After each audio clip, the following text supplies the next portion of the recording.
Assalamualaikum warahmatullahi wabarakatuh.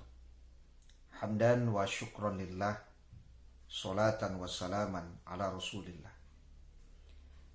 Kita akan membahas sebuah tradisi kalau orang selesai berkurban, sudah selesai binatang kurban itu disembelih, kemudian dibagikan, ya, maka ada sebuah tradisi di Sumatera Barat, ya, khususnya, atau di Kota Padang, bahwa ada makan bersama selepas penyelenggaraan hewan kurban.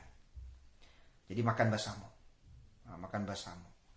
ya, daging diambil, umpamanya ada jawi yang didabiah tujuh, diambil dari masing-masing kelompok daging, dikumpulkan, kemudian dimasak oleh kaum ibu-ibu dan kemudian dinikmati. Itu biasanya kan selepas sholat zuhur gitu ya. Jadi sholat zuhur, kemudian nanti selepas sholat zuhur maka makan bersama. Memang ada perbedaan pendapat di kalangan ulama berkaitan dengan makan bersama selepas penyelenggaraan penyembelihan hewan kurban ini. Ada yang melarang makan bersama ini dengan alasan karena Nabi melarang untuk memberi upah kepada penyelenggara penyembelihan hewan kurban dari binatang kurban itu.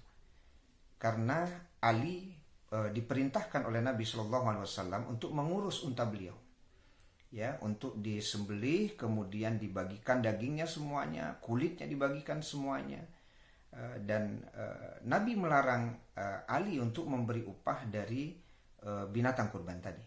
Tapi kemudian Ali berkata, nahnu nu'tihi min indina. Jadi kami memberi upah kepada tukang jagal itu adalah dari uang kami, tapi tidak diambil dari binatang yang dikurbankan. Sehingga ada ulama yang berpendapat makan basamu sehabis penyelenggaraan penyembelihan hewan kurban itu dilarang, karena itu dianggap adalah upah.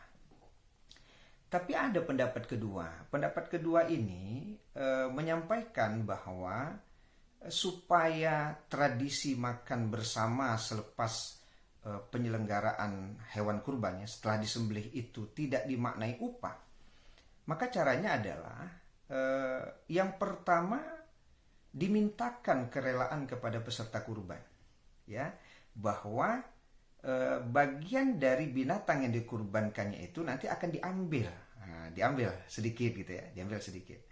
Ya, peserta umpamanya ada 7 kelompok, 7 kali 7 49 orang. Nah, nanti kita minta izin kepada 49 peserta kurban tadi, ini menurut ulama, ya, minta izin untuk diambil daging dari binatang yang dikurbankannya. Berarti kan hak peserta kurban, karena kan binatang kurban itu pertama dinikmati oleh yang berkorban, kedua disedekahkan, berarti kepada orang miskin, kemudian satu lagi itu dihadiahkan kepada orang-orang kaya. Berarti ada bagian peserta kurban. Itu yang kita minta izin.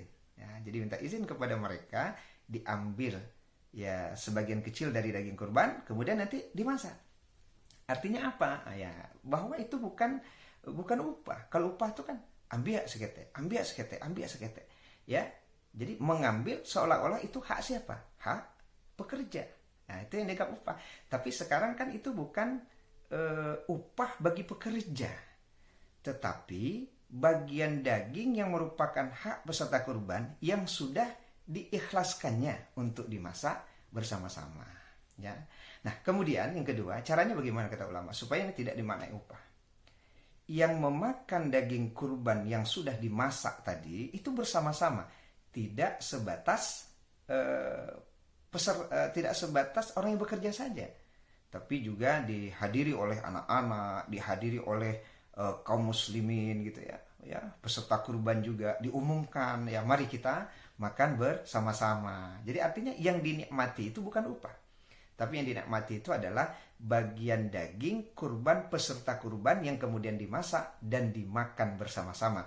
bukan hanya orang yang bekerja saja yang makan. Ini untuk menghindari pemahaman bahwa makan bersama itu dianggap sebagai upah. Ya mudah-mudahan ya kita tidak berniat lain ketika kita makan bersama selepas penyelenggaraan penyembelihan hewan kurban itu, tidak ada maksud yang lain kecuali untuk ukhuwah Islamiyah, ya terjalinnya kemudian kebersamaan, ya persatuan di antara kita. Tapi kan tetap saja kita berusaha agar keinginan baik kita ini tidak melanggar syariat Islam. Wallahu a'lam bishawab. Assalamualaikum warahmatullahi wabarakatuh.